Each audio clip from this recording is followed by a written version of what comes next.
বন্ধুরা, সামনেই আসতে চলেছে আমাদের জগন্নাথ দেবের স্নান যাত্রা মহোৎসব। তো এই স্নান যাত্রাটা কবে পড়েছে?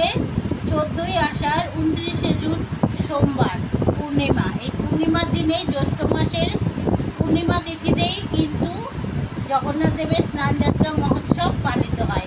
এই দিন জগন্নাথ দেব আবির্ভূত হয়েছিল। এই দিন জগন্নাথ দেবের আবির্ভাব তিথি বা জন্মদিন, তাই কি না? তো আমরা অবশ্যই কিন্তু এই জগন্নাথ দেবের স্নান যাত্রা মহোৎসব অবশ্যই পালন করব। বারবার বলছি আমাদেরকে, তাহলে কিন্তু আর মাতৃজঠরে আসতে হবে না। তো কবে পড়েছে? 14ই আষাঢ় 29শে জুন সোমবার। সারাদিন পূর্ণিমা থাকছে, একদম রোববারের দিন পূর্ণিমা লাগছে। রাত্রি কততে যেন, টাইমটা আমি পরে বলে দিচ্ছি। তখন থেকে শনি মানে গোটা সোমবার পূর্ণিমা থাকছে, একদম শেষ রাত অবধি। টাইমটা এখন আমি ঠিক মনে করতে পারছি না, পরে বলে দিচ্ছি দেখে। তো আমরা জগন্নাথ দেবের স্নান যাত্রার মাহাত্ম্যটা এবার আমরা শুনে নিই। তো কবে স্নান যাত্রা পড়েছে সেটা আমরা শুনে নিলাম। 14ই আষাঢ় 29শে জুন। তো জগন্নাথ দেবের স্নান যাত্রা আমাদের যে কোনোভাবেই পালন করা উচিত, যে কোনোভাবেই পালন করতে হবে আমাদেরকে। কারণ ছোট করে পারি, বড় করে পারি, যে যেভাবেই পারি, অবশ্যই জগন্নাথ দেবের স্নান যাত্রাটা পালন করব। তো বন্ধুরা, আমাদের জন্মদিনে কেউ যদি আমাদেরকে উইশ করে বলে হ্যাপি বার্থডে, তাহলে আমরা কত খুশি হই যে বাবা আমাকে জন্মদিনে মানে উইশ করলো। সে যদি আমার পরম শত্রু হয়, সেই মুহূর্তে কিন্তু আমরা সেই শত্রুটার কথাও ভুলে যাই, গিয়ে একটা মুচকি হাসি দিই, দিয়ে তার প্রতি খুশি মনোভাবটা প্রদর্শন করি। তাহলে আমরা যদি শ্রী জগন্নাথ দেবের জন্মজয়ন্তী পালন করি, যিনি জগতের নাথ, তাহলে তিনি আমাদের প্রতি কত প্রসন্ন হবেন। ভগবান তো কিচ্ছু চায় না, শুধু মনের ভক্তি চায়। তো সেই জন্য বলছি, জগন্নাথ দেবের স্নান যাত্রা আমরা অবশ্যই পালন করব। তাই এই সময়টা মানে শত্রুতা থাকলেও আমরা ভুলে যাই। যদি কারোর সঙ্গে শত্রু থাকে, সেও যদি আমাদের হ্যাপি বার্থডে উইশ করে, আমরা কিন্তু অনেক খুশি হয়ে যাই। তাহলে জগন্নাথ দেবের স্নান যাত্রা বা আবির্ভাব তিথিতে ওনার সেবা পূজা করলে উনি আমাদের প্রতি কত খুশি হবেন বলুন তো। পৃথিবীতে কিন্তু ভগবানের চেয়ে আপন আর কেউ হয় না। আমার এই জীবনে আমি যা বুঝলাম, ভগবানের চেয়ে আপন আর কেউ না, উনি আমাদের একান্ত আপন। পুরীতে জগন্নাথ দেব কেন তার মন্দিরে বা গর্ভগৃহে স্নান করে না? তিনি বাইরে তার স্নান করার জন্য স্নান বেদি তৈরি করা হয়, করে সেখানে গর্ভগৃহে জগন্নাথ দেবেরকে স্নান করা হয়। কারণ পুরীতে যে জগন্নাথ দেবের যে মন্দিরটা, আশা করছি যারা পুরীতে গিয়েছেন তারা সবাই দেখেছেন, মন্দিরটা কিন্তু খুব বেশি একটা বড় না। বা সেখানে কত লোক আসবে? সেখানে যদি ভগবানকে স্নান করানো হয় তার রত্নবেদিতে, তাহলে কতটা লোক আসবে? হাঁটলে 100-200 নয় 500 লোক আসবে। এর বেশি কিন্তু লোক মনে হয় না আমার যে আসবে। সেই জন্য মন্দিরটা ছোট, সে দেখতে পাবে না। সেই জন্য জগন্নাথ দেব আদেশ দিয়েছিলেন যে স্নান বেদি তৈরি করাতে হবে, করে তাকে বাইরে এনে স্নান করাতে হবে। এবং জন্মসূত্রে যারা মুসলিম, তারা কিন্তু জগন্নাথ মন্দিরে ঢোকার অধিকার পায় না। সেই জন্য জগন্নাথ দেব সবাইকে কৃপা করার জন্য তিনি কিন্তু তার জন্মদিনে পথে বেরিয়ে আসেন। এত কৃপালু জগন্নাথ দেব। জগন্নাথ দেবের কাছে আপনি যে কোনো মানত করবেন, অবশ্যই পূর্ণ হবে, কিন্তু মন থেকে ভক্তি ভরে করতে হবে। সেই জন্য মুসলিম, হিন্দু, মুসলিম, খ্রিস্টান, বৌদ্ধ সকলেই জগন্নাথ দেবের স্নান যাত্রা যেন দর্শন করতে পারে। তিনি সবাইকে কৃপা করার জন্য মন্দির থেকে বাইরে বেরিয়ে এসে রাস্তার মধ্যে, মানে একদম রাস্তায় স্নান বেদি তৈরি করে সেখানে জগন্নাথ দেবকে স্নান করানো হয়। জগন্নাথ দেবের অভিষেকটাই, দর্শন করাটাই হচ্ছে মঙ্গলজনক, যাতে সবার মঙ্গল হয়, সবাই দর্শন করতে পারে। সেই জন্যই জগন্নাথ দেব পথে বেরিয়ে আসেন। এটি হচ্ছে জগন্নাথ দেবের বিশেষ কৃপা। জগন্নাথ দেবকে ঠিক কিভাবে স্নান করানো হয়? জগন্নাথ দেবের পুরীতে একটি সোনার কুয়ো বলে একটি কুয়ো আছে। সেখানে জগন্নাথ দেবের স্নান যাত্রার আগের দিন সেখানে সমস্ত তীর্থের জল এসে ওইখানে নদী ওই কুয়োতে প্রবেশ করে। সমস্ত তীর্থের জল, সমস্ত তীর্থগুলো আশা করে বসে থাকে কবে আমরা জগন্নাথের সেবায় লাগবো। মানে এটাও ভগবানের কিন্তু একটা লীলা। স্নান যাত্রার আগের দিন 108টি স্বর্ণ কলসে সেই জল তুলে রাখা হয়। স্নান যাত্রার আগের দিন তুলে রাখা হয়। তার মধ্যে অগুরু, চন্দন, কর্পূর মানে যেগুলো ভগবানকে দেওয়া হয় দিয়ে রাখা হয়ে যায়। মানে প্রত্যেকটা কলসে অগুরু, চন্দন, কর্পূর দিয়ে সে সুগন্ধি দিয়ে জলগুলো রাখা হয়। পরের দিন নির্দিষ্ট সময়ে সেই শীতল জল দিয়ে জগন্নাথ দেবকে স্নান করানো হয়। এত জলে স্নান করে জগন্নাথ দেবের মানে জ্বর এসে যায়। সেটা কিন্তু আমাদের এই ঠান্ডা লাগলে তো জ্বর আসবে, আমাদের যেমন জ্বর হয় ঠিক তেমনি জগন্নাথ দেবেরও কিন্তু তাই হয়েছে।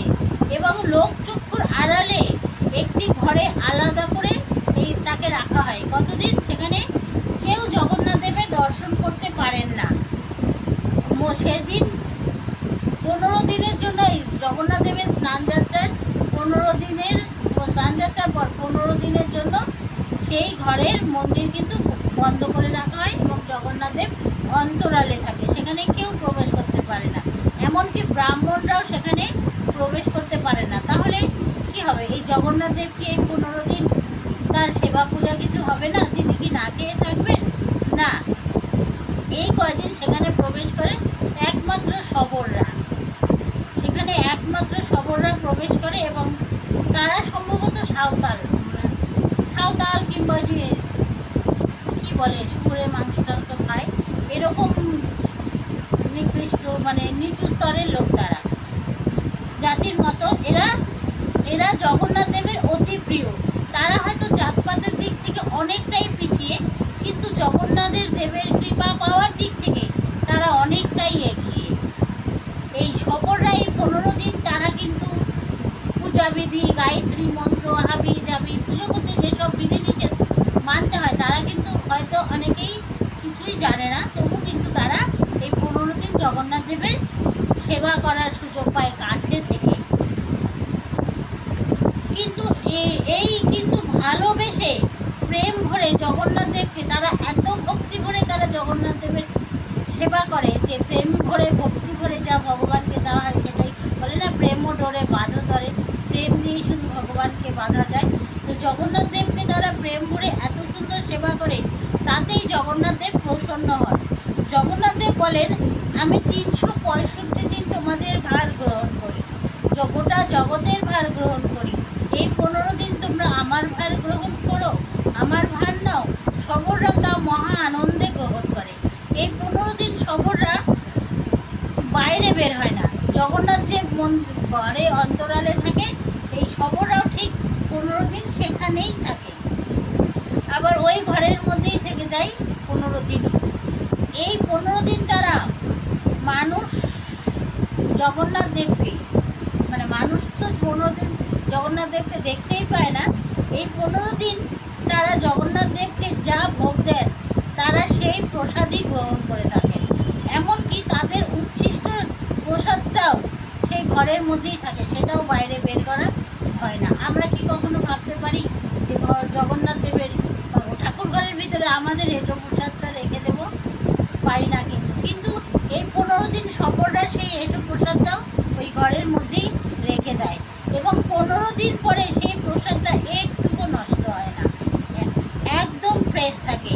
শবরদের উচ্ছিষ্ট প্রসাদ খাওয়ার জন্য 15 দিন পর মানে লোকের হুড়াহুড়ি পাড়াপাড়ি লেগে যায় মন্দিরের বাইরে 15 দিন পরে। তাই এইভাবে জগন্নাথ দেব 15 দিন জগন্নাথ দেবের প্রেম জ্বর হয়। এটা কিন্তু প্রেম জ্বর, জগন্নাথ দেব শবরদের কৃপা করার জন্য কিন্তু প্রেম জ্বরের বাহানা করেন। এটা হচ্ছে জগন্নাথ দেবের প্রেম জ্বর, শবরদের প্রতি তার প্রেম। শবরদের সেবার জগন্নাথ দেব সুস্থ হয়ে ওঠেন শবরদের সেবায়। এই 15 দিন জগন্নাথ দেবের জ্বর হলো এবং শবরদের সেবায় জগন্নাথ দেব সুস্থ হয়ে ওঠেন এবং এত জলে স্নান করার পর ভগবানের চোখ মুখে রং সব নষ্ট হয়ে যায়।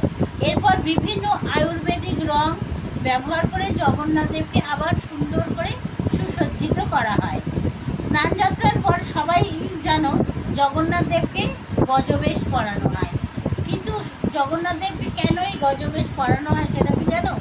জগন্নাথ দেবের আর একটি কৃপা, এটা হচ্ছে জগন্নাথ দেবের আরেকটি কৃপা। জগন্নাথ দেব তো এমনি গজবেশ পড়ে না। গণপতি ভট্ট বলে একজন ভক্ত ছিল, তার দৃঢ় বিশ্বাস ছিল যে আমি মানে যে ভগবানকে দেখতে যাচ্ছি তার সুর হবে গণেশের মতো আছে। তিনি জানতেন যে স্নান যাত্রার পর সুর বিশিষ্ট ভগবানকেই তিনি দর্শন করতে পারবেন এবং স্নান যাত্রার পর সুর বিশিষ্ট ভগবানকে দর্শন করলে তার মুক্তি লাভ হবে। স্নান যাত্রার পর গণপতি ভট্ট যখন জগন্নাথ দেবকে দর্শন করছে তখন দেখছে যে কই সুর তো নেই। তখন সে মন খারাপ করে চলে যাচ্ছে। তিনি ভাবলেন এত দূর থেকে এলাম পরমেশ্বর ভগবানকে দর্শন করার জন্য, এনার তো সুর নেই, ইনি পরমেশ্বর ভগবান হতে পারে না। এই ভেবে তিনি ফিরে যাচ্ছেন। তখন এক ব্রাহ্মণ বেশে জগন্নাথের ব্রাহ্মণ বেশে গিয়ে তাকে বললেন, আপনি আর একবার ভগবানকে দর্শন করুন, আপনি যেমনটা দেখতে চেয়েছিলেন ঠিক তেমনটাই দেখতে পাবেন। তখন গণপতি ভট্ট গিয়ে দেখলেন তিনি যেমনভাবে ভগবানকে দেখতে চেয়েছিলেন জগন্নাথ দেব ঠিকই তেমনই রূপ ধারণ করেছে। জগন্নাথ দেব এত কৃপালু, ভক্তের মনোবাঞ্ছা পূরণ করার জন্য করতে গিয়ে তিনি গজবেশও ধারণ করলেন। গণেশের মতো মানে গণেশের মতোই সুর বিশিষ্ট রূপ তিনি ধারণ করলেন। এই ছিল তার গজবেশ ধারণের লীলা। এরপর আসি আমরা বাড়িতে কিভাবে জগন্নাথ দেবের স্নান যাত্রা মহোৎসব পালন করব। আমরা তো স্নান বেদি তৈরি করতে পারবো না, তো আমরা কিন্তু একটা টুলে বা টেবিলে যাই হোক সেখানে একটা সুন্দর করে পেতে নিয়ে তার উপরে জগন্নাথ বলরাম সুভদ্রা মহারানীকে একটা থালের উপরে অষ্টশতদল পদ্ম এঁকে নেব, চন্দন দিয়ে বা অশ্বগন্ধা চন্দন দিয়ে এঁকে নিয়ে সুন্দর করে তার উপরে জগন্নাথ বলরাম সুভদ্রা মহারানীকে বসাবো। বসিয়ে আমরা পঞ্চামৃত দিয়ে স্নান করাতে পারি, ফলের রস দিয়ে স্নান করাতে পারি, মিশ্রির জল দিয়ে স্নান করাতে পারি। এইভাবে দিয়ে ভগবানকে আমরা স্নান করাবো। কিন্তু স্নান করানোর আগে জগন্নাথ দেবকে আবাহন মন্ত্র বলবো, ইদং আসানাম শ্রী শ্রী জগন্নাথায় বলভদ্র পতয়ে নমঃ দিয়ে এই আবাহন মন্ত্র বলে ভগবানকে নিয়ে আসবো। বলতে হে জগন্নাথ দেব, আমি স্নান বেদি তৈরি করেছি, আপনি দয়া করে এসে এখানে আসন গ্রহণ করুন। তারপরে আমরা ভগবানকে মিষ্টির জল দিয়ে পঞ্চামৃত দিয়ে স্নান করাবো, তারপর পুষ্পাভিষেক করাবো, করিয়ে ভগবানকে যথাবিধি ভোগ দেবো, যার যেমন সামর্থ্য ভগবানকে ফুল তুলসী নিবেদন করে। এইভাবে আমরা বাড়িতে জগন্নাথ দেবের স্নান যাত্রা মহোৎসব পালন করতে পারি। তো এই ছিল জগন্নাথ দেবের স্নান যাত্রার মাহাত্ম্য।